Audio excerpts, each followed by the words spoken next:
Hello students, today I will be discussing one of the chapter of auditing, that is investigation. Today in this video I will be discussing the meanings, characteristics, qualifications and the difference between investigation and auditing. So children, I am going to define the word investigation.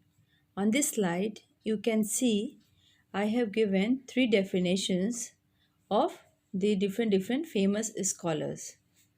So this is for your convenience so that you can learn it for your exams. On the basis of these definitions, we can say, what is investigation? So, investigation is an examination of accounts and records of business concern with some specific purpose. Or we can say it is an intensive examination of books of accounts or the transactions. Investigation is done with some special objectives. With the help of investigation, it is tried to expose the actual facts in such a way so that the client for whom investigation is done, he can draw conclusions and take decisions on that basis. It is conducted in addition to the regular audit of accounts and is thus a scrutiny of accounts pertaining to several years. But audit is relates only to a particular period. Already you have some idea about the auditing. So we can say both the auditing and investigation involve examination of books of accounts or records. But the nature of examination is different in both the cases. So at last, after the investigation is over, the report is submitted or handed over to a person or person on whose behalf it is being conducted. Now we can see the different characteristics of the investigation. The first one is it relates to spatial and specific object only. Its scope may be extended or curtained according to its objective. It is critically examination and verification of specific records for a specific period. It is started with a suspicion mind and purpose. But children, I have told you when I was teaching auditing, then when we go for the examination of books of account or for the purpose of auditing, at the beginning or the initial stage, you should not have a doubtful mind in the case of auditing. The next one is its report is analytical, descriptive, and exhaustive. Mean to say that with the help of this report, conclusions can be drawn and action initiated.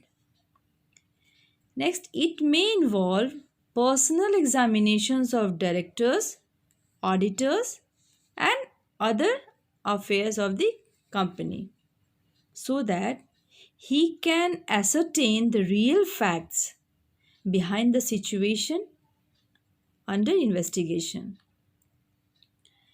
The next one is its purpose has no specific rule or provision of investigation. So with this slide, I am going to tell you the qualifications required for being an investigator. First of all, he should be a chartered accountant. He should have experience of conducting investigation. He should have acquired about the business of the concern. He should have complete knowledge of bookkeeping and accountancy. He should be honest hardworking, and dutiful. He should be strict to his duties. These are the qualifications of an investigator. Now, in this slide, I am going to differentiate or tell you what are the difference between the auditing and the investigation.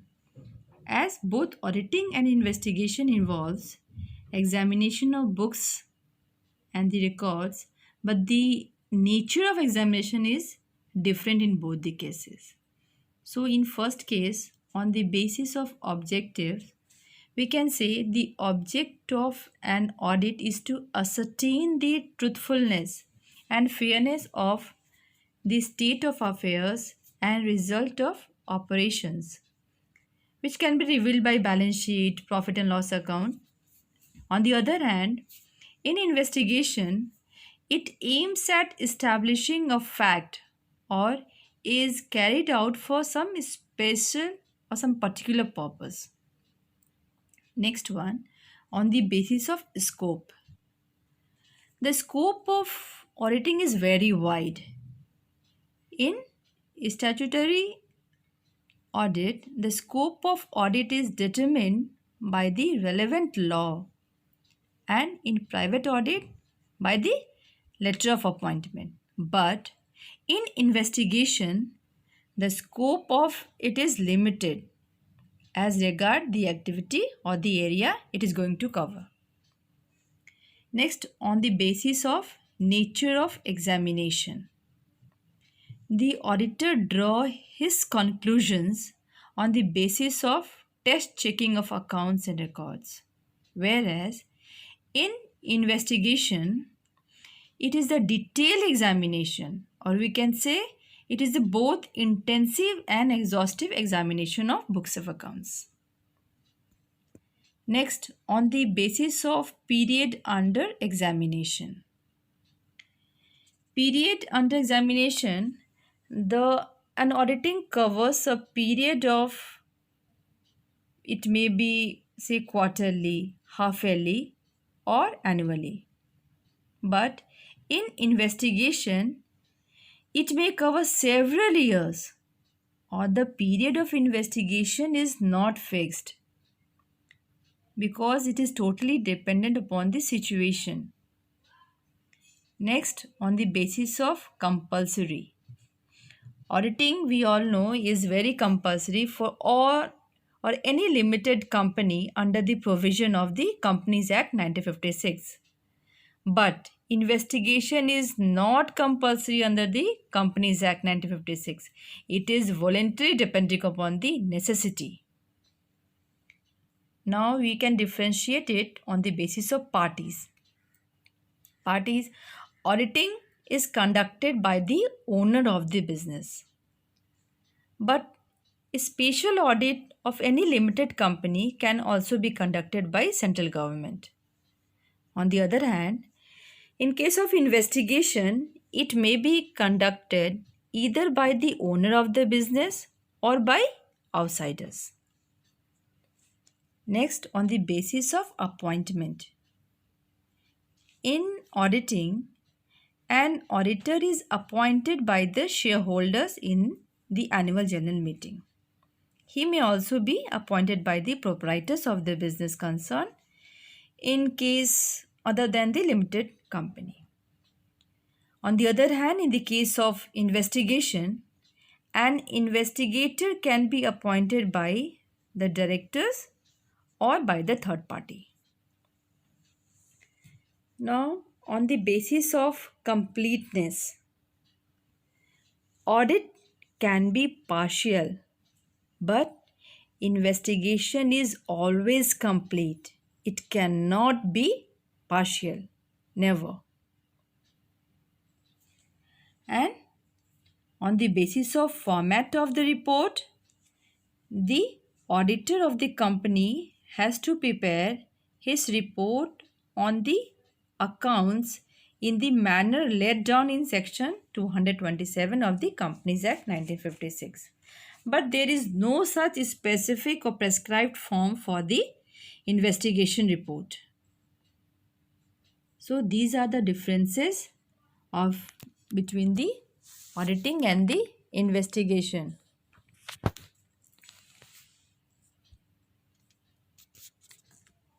So thank you children.